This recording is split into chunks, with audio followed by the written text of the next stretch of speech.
Então, ia começar o capítulo 58, né? A eletricidade globular e a vida. Hoje o Ismael está em viagem, então ele não vai estar conseguindo estar presente aqui. Aí ele até mandou uma mensagem para mim, falou assim, vai devagar, porque essa parte aí eu quero participar também.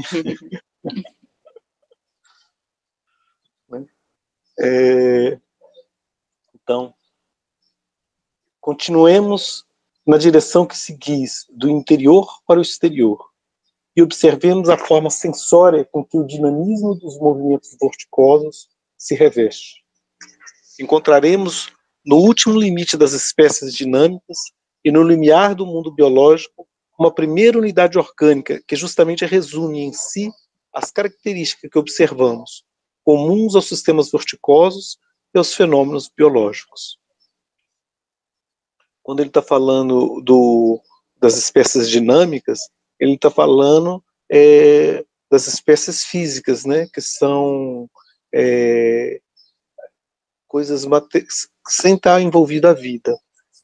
Aí ele está justamente no movimento vorticoso, no movimento rotatório, né, como a gente tinha até dado o exemplo de um furacão, né, quase como uma entidade, né, você tem, ou a própria célula, né, o próprio átomo, melhor dizendo, que é um movimento vorticoso em torno do núcleo, né, você tem, então, no limiar do mundo biológico.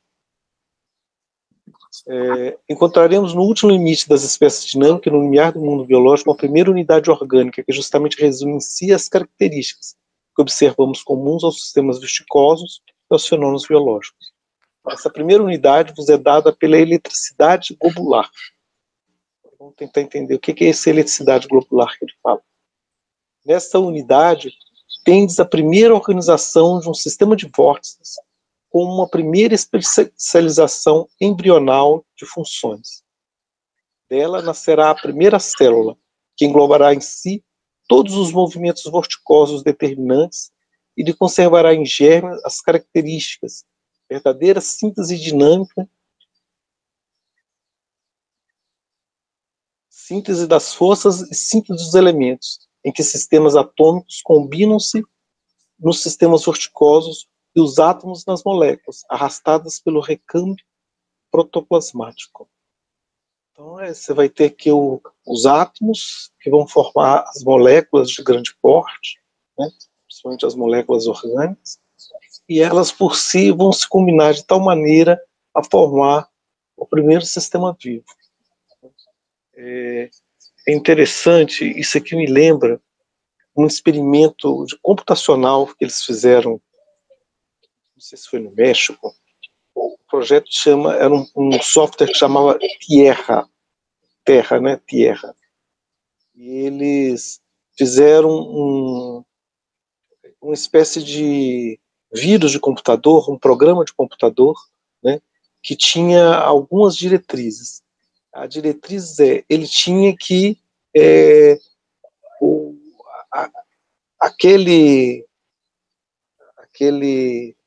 aquele código do computador tinha que continuar existindo. Então ele se replicava, se autorreplicava de tempos em tempos. Só que ele se permitia a fazer pequenas mudanças aleatórias no seu código. Muitas dessas mudanças destruía o programa, né? Ou seja, quando ele replicava, ele tinha possibilidades de fazer pequenas modificações, né, no seu código.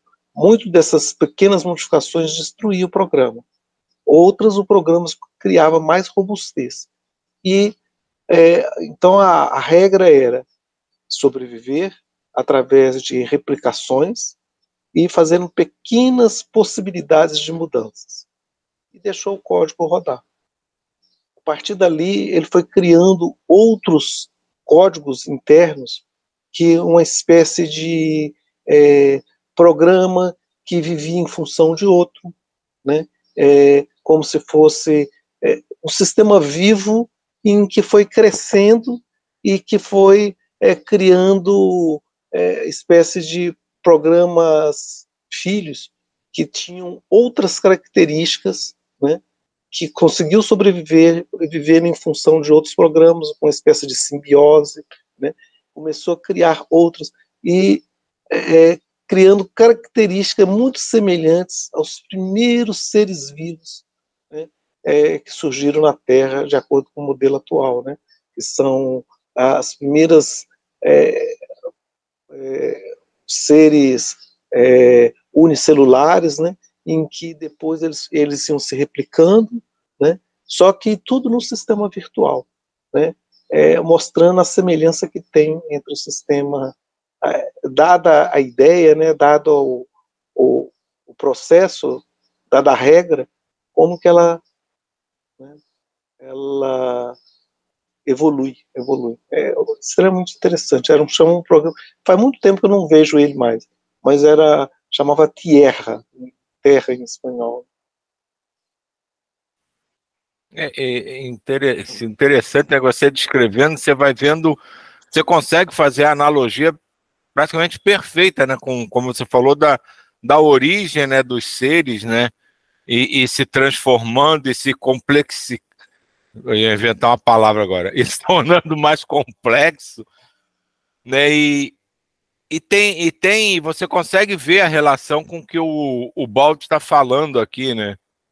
Dessa coisa que começa e vai sofrendo modificações, vai se aprimorando através dessas modificações, né? A gente entra até naquele conceito, né, do destruir para construir, né, das transformações, como elas trazem, né? E, cara, eu achei fantástico. Estava ouvindo você falar, eu estava relendo assim com os olhos o texto e estava pensando nos seres unicelulares que começaram, né? Na verdade, começou tudo de gases, né? Da atmosfera, né? Que se misturaram de uma forma que ninguém sabe explicar como, né? Para dar origem a tudo isso que tem aqui. É realmente surpreendente, ao mesmo tempo que fantástico. Porque ao mesmo tempo que não é o acaso, né? Existe uma regra, existe alguém que impôs essa regra, né? E isso me lembra assim, como se a gente estivesse num laboratório e fizesse esse princípio, né, do computador. Eu fiz um experimento em que eu dei as regras e deixei a coisa evoluir. Obviamente que dentro desses programas, se ele tendesse a se autodestruir, eu ia fazer pequenas interferências no programa, né, para que ele pudesse ir de acordo com o que eu queria, né. Pode ser que em determinados momentos eu vejo que um determinado código malicioso comece a querer destruir tudo. Eu posso ir lá, ao observar, ir lá e destruir esse código, né, e deixar um outro código mais interessante. Isso eu vejo também na própria evolução da Terra, onde você tem o princípio da vida evoluindo, mas existe alguns engenheiros do outro lado, né, que fica observando o que está acontecendo e de vez em quando faz pequenas interferências, né, porque não dá para se pensar em termos de evolução darwiniana fruto do acaso, né. Eu vejo muito uma evolução assistida pelos engenheiros, né, em que vai de vez em quando faz interferências. Diga, Jair. Ana? Oi. Ana, quer levantar a mão? Está acontecendo agora na questão climática uma questão assim, né? Foi percebido que o oceano começou a resfriar sem explicação. E não deu nem um ano de El Niño, está entrando Laninha novamente. Então é como se fosse uma regulação do planeta, né? É exatamente isso. A impressão é uma informação muito nova, né? Veio, acho que faz uma semana, 10 dias que eles estão revelando isso, e dá a impressão que é justamente isso. Parece que tem uma mão aí que está dando um freio e ninguém tem noção do que vai acontecer com o clima a partir desse fenômeno, né? Desse resfriamento. Essas mudanças climáticas, elas estão em voga agora, a gente colocar tudo culpa no homem também, né? É claro que o ser humano ele está fazendo interferências significativas na Terra e que está alterando, como se diz assim, o modus operandi da Terra, né? Mas a Terra ela tem o seu próprio ciclo, né? E eu você olha a história da Terra. Sempre tive isso em mente, como a minha família trabalha com agricultura, e a gente começou a incluir essas questões biodinâmicas, da homeopatia, e eu sempre tive em mente, quando a gente trabalhava, que a gente não pode restabelecer o equilíbrio perfeito, porque daí a gente tem que sair dali. Então a gente sempre pede para fazer o menor dano possível, trazendo benefício da vida para a gente, né? Porque o equilíbrio perfeito é a gente não tá ali. Então, não tem e tem essas duas questões. Se você sair, você vai ver que vai vir uma vegetação inicial que vai ser muita erva daninha, que vai ser espinho, e que vai havendo uma evolução a partir dali, né? Então não é só o homem, é um mecanismo vivo o planeta, né? Você fala assim, lembra quando foi feito a hidrelétrica Itaipu, né, em que as 7 quedas foi fechada, houve um impacto ambiental ali gigantesco. Os mais catastróficos, eu diria que iria acabar com toda a biodiversidade que existe na região. E o que aconteceu foi uma readaptação, né? Criou-se novas espécies ficaram mais vigentes do que outras. O que antes não tinha um lago enorme, tem agora um enorme lago, né? Uma represa gigantesca. Então, novas espécies vão se adaptar, tanto animais quanto vegetais, e a natureza se readapta àquilo ali, né? Obviamente que se você fizer mudanças constantemente, ela não dá tempo de se readaptar, né? Aí ela pode ser danosa com isso. Mas, de fato, a gente faz parte da natureza, e ao conhecer a natureza onde a gente habita, né?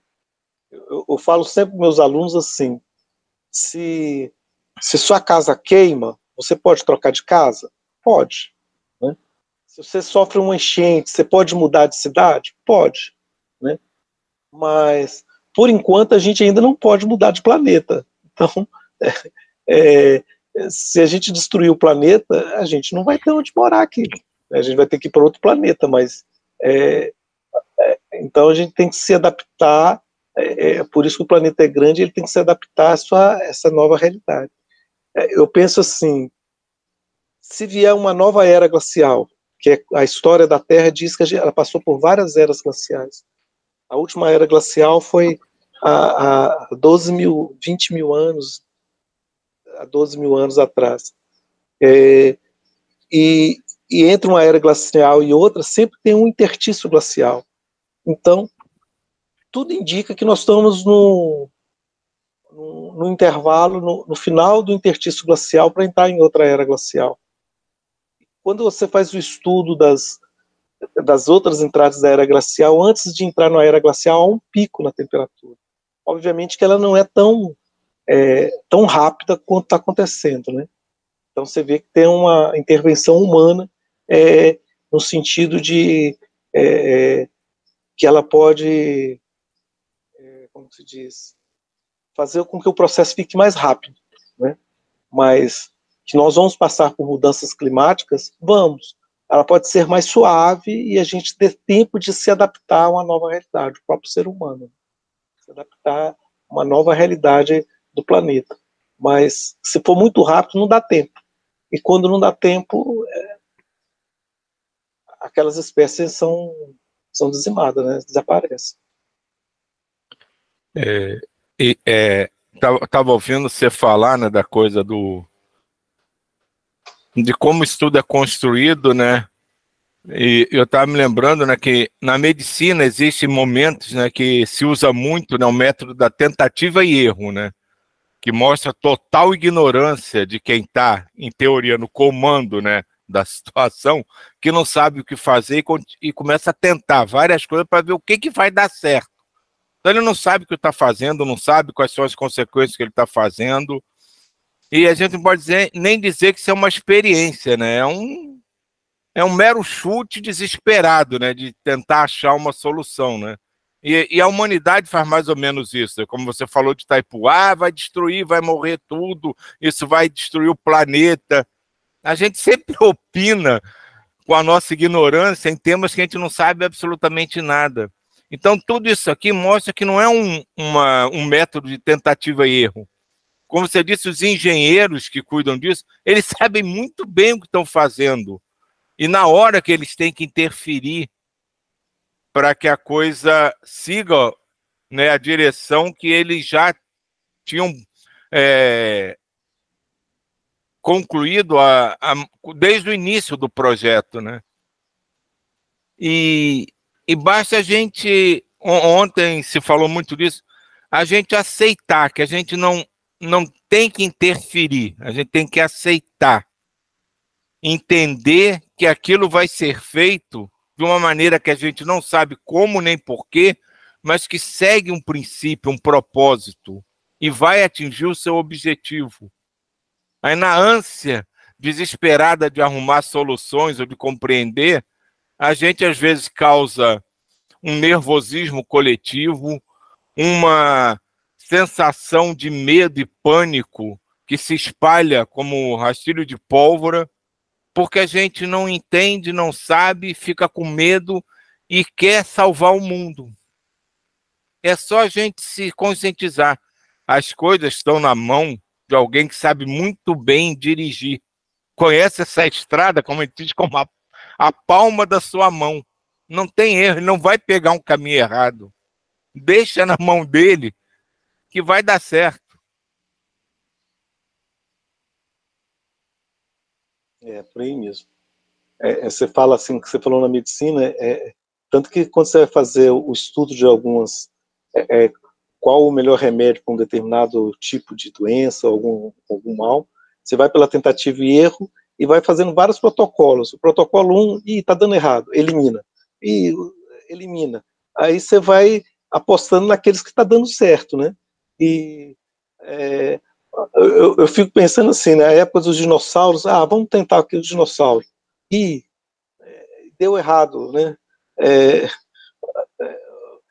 Vamos eliminar eles e vamos começar com os primatas ali, porque aqui não deu certo, né? Provavelmente os répteis deram certo no outro planeta aqui, e não deu certo. Vamos tentar outra espécie aqui, porque essa aqui não deu certo aqui. Em outro lugar deu, mas aqui não deu, por alguma razão. É mais ou menos assim, né? Aí vem uma era glacial e congela tudo. Vamos ver quem que sobrevive. Pelo princípio das unidades coletivas, a diferenciação sucederá paralelamente a uma reorganização em unidades mais amplas, com especialização progressiva de funções. As células formarão tecidos e órgãos, e como no vórtice primitivo, uma proporcionada psique ou princípio cinético diretor de origem elétrica presidirá o funcionamento de cada unidade. A ideia do espírito surgindo por detrás aí. Isso até que na evolução, superada essa fase fixada definitivamente no subconsciente, a fase consciente de formação. A unidade ascende à fase superior da consciência humana, que se sente a si mesma no âmbito de sua ação, apenas enquanto esta é trabalho de construção. Quando você começa a tomar consciência da própria vida. Então, o que eu entendo é que os primeiros seres vivos não têm consciência de sua própria existência. Ela está vivendo, a bactéria ali, ou os organismos unicelulares, não tomam consciência de sua própria existência. Então, os primeiros organismos também pluricelulares também não têm consciência de sua própria existência.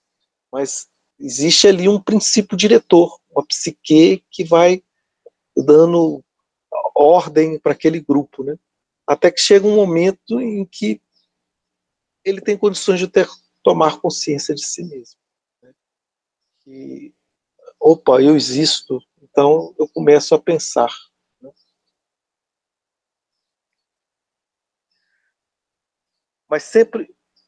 Mas, como sempre, o que importa na vida é o princípio determinante das forças. É acompanhar a evolução das causas, e não, como fazeis, a evolução dos efeitos, evolução darwiniana. Aquilo que você falou, né, Silvia? A gente estuda muito na base de tentativa e erro, né? Estudando os efeitos para ver aonde que vai chegar, né? E as causas, na física a gente estuda muito as causas, né? Você sabia que os planetas giravam em torno do Sol em órbitas elípticas, seguia determinadas ordens, tinha determinados conceitos, mas não sabia por quê. Sabia a causa, você cria ali alguns modelos para explicar o fenômeno. Aí chega o Newton e fala assim, não, vamos tentar entender uma lei maior que explica o porquê que a maçã cai no chão, porquê que a Lua gira em torno da Terra, porquê que a Terra gira em torno do Sol. Aí dali surgem as leis da mecânica e da gravitação, em que para ele tentar explicar, ele tem que criar até um modelo matemático, que é o cálculo, para conseguir explicar melhor o fenômeno, né? Então ele cria toda uma matemática para tentar, uma linguagem, né? Toda uma linguagem para tentar descrever aquele modelo muito feliz, que ele consegue explicar o porquê que a maçã cai, porquê que a Terra gira, e mais ainda, ele começa a ver novos fenômenos acontecendo do modelo, e que quando ele olha para o céu, ou olha para a Terra, ele consegue validar aquele fenômeno. Aconteceu com Netuno, quando eles observaram Urano não está obedecendo às leis de Newton. Ou as leis de Newton estão erradas, ou, se a gente considerar que ela está certa, existe um outro planeta perturbando a órbita de Urano. Calcularam, ele tem que estar mais ou menos naquela região ali. Miraram o telescópio e não é que a criatura estava lá? Netuno. Foi uma grande, então, validação das leis de Newton, que é a causa, né? Buscando essa causa. Na biologia, a gente ainda não tem leis causais, a gente tem descritivo, descreve, ela funciona assim, por quê? Porque funciona assim, né? Na biologia a gente corre, como diz, corre atrás do rabo, né? A gente não sabe como fez, a gente, tem isso aqui, vamos ver como é que é. E é engraçado que eu estava ouvindo você falar, né, e me veio a comparação, na analogia, né, do engenheiro daquele prédio mais alto do mundo e de uma criança construindo um castelinho de areia na praia. No terreno baldio, você passa ali no vernário, começa a construção, você vai ficando maravilhado com aquilo. Mas o engenheiro, desde o início, sabe exatamente cada passo e aonde aquilo vai acabar. E a criancinha na praia, ele vai lá, botou areia e caiu a parede. Ih, botei água demais, espera aí, deixa eu fazer agora com menos água de novo. A criancinha somos nós. E os engenheiros, os arquitetos do universo, são os engenheiros do prédio maior do mundo. Antes de começar, eles já sabem tudo o que vai acontecer, está tudo calculado, planejado e como vai acabar. E a gente lá no nosso castelinho de areia, ficou torto, ficou mal, alto demais e caiu. Então vamos começar tudo de novo porque a gente fez errado, vamos tentar de outro jeito. É como se fosse a gente cria um robô mecânico, e ali dentro a gente pode, dentro do robô mecânico, entrar dentro do robô via software e conseguir movimentar o robô. Então, se foi a gente que projetou o robô, projetou o software, a gente sabe todas as limitações desse protótipo mecânico, né? E quem disse que a gente não é um protótipo biológico feito por os engenheiros e que fala assim, agora aquela criatura ali, ele vai gerenciar aquele protótipo biológico, né? Em que, devido às nossas limitações, ele ele tem um tempo de vida, não, a gente não tem como fazer um protótipo ad eterno, né? Ele vai ter que renovar suas energias de tempo em tempo, porque quem gerencia não consegue ficar o tempo todo conectado, então ele tem que dormir, né? Aí, ou seja, existe uma série de que a gente não sabe o porquê, né? Mas o cara que projetou, ou as pessoas que projetaram, ou os seres, quando eu falo seres, eu não estou me referindo a Deus, eu estou referindo aos engenheiros, né? Que vou projetar os primatas para eles poder ter um ser inteligente. Eu poderia ter projetado um dinossauro, né, um velociraptor. Se deu errado, falei assim, ele tem alguns defeitos ali que não está dando para a gente colocar um sentimento mais profundo nele. Vamos tentar outra espécie, né, ou alguma coisa parecida com isso, devido às particularidades das limitações que o próprio planeta tem. Então, eu acho que isso deve ser interessante do ponto de vista para nós, que estamos aprendendo, e para quem também está projetando, né? Ele está ali também aprendendo, né? Não, o engenheiro que projeta isso aqui, como você disse, que projeta a torre mais alta do mundo, ele não sabe projetar uma montanha, né? Mas ali o sujeito, você projetar planeta, mas um sistema galáctico inteiro, eu não sei ainda, né? Aí tem que ser para engenheiro supra, né? Uma coisa assim. Me lembrou agora, Paulo, aquela questão do ciclo de 20 anos. Eu conversei com uma amiga que é taoísta e ela disse que é o seguinte, que não tem explicação nenhuma mesmo, que é um ciclo pré-celestial, que a gente nem tem condição de compreender. Mas como a gente é candidato a um dia querer compreender, a gente fica tentando, né? Não custa, né? A gente aceita a nossa ignorância, mas tenta entender, né?